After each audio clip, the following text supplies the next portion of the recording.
Zâmbetul mamei când mă vede acasă îmi face inima să bată dintr-o dată pentru pace. Să mă dezbrace cineva de răutate, când liniștea mă caută pe străzi aglomerate. E greu să mă găsească și vocile mă tulbură. Șerpii nu vorbesc, doar când văd banii se flutură.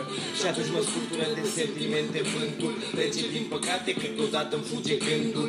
În întuneric, de unde vine povestea, un milion murdare la care aduce vestea. Frații nu sunt frați și de la faimă, aroganța în timp poate deveni o haină. Și ți-am cerut o îmbrățișare caldă și mi-ai întins o mână care pare să mă ardă. O noapte albă, o sticlă murdară și o casă în care fii te zici că dorm pe afară. Viața ta și faci ce vrei cu ea. În spate nu te mai uita. Lumea nu asculta și oricum că e rea, oricum va judeca indiferent de ce se va întâmpla. Că cu sus toată lumea e a ta.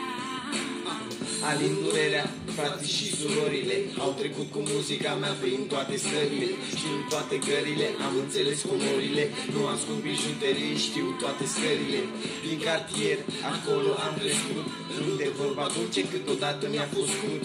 Acum ascult limba și strada s-a răit, de unde atâta urământul când am devenit atât de cunoscut, atât de greu e uneori când văd că oamenii din jurul meu consideră valori păpușile cu scor pe care mass media le folosește ca să spere creiere și media de vârste care pune bătușa care mă sperie. Mai bine mor sărac decât o viață în mizerie.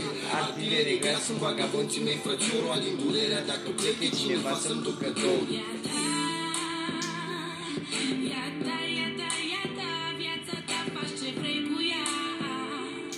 Faci ce vrei cu ea. Eu alin durerea. Eu alin durerea. Eu alin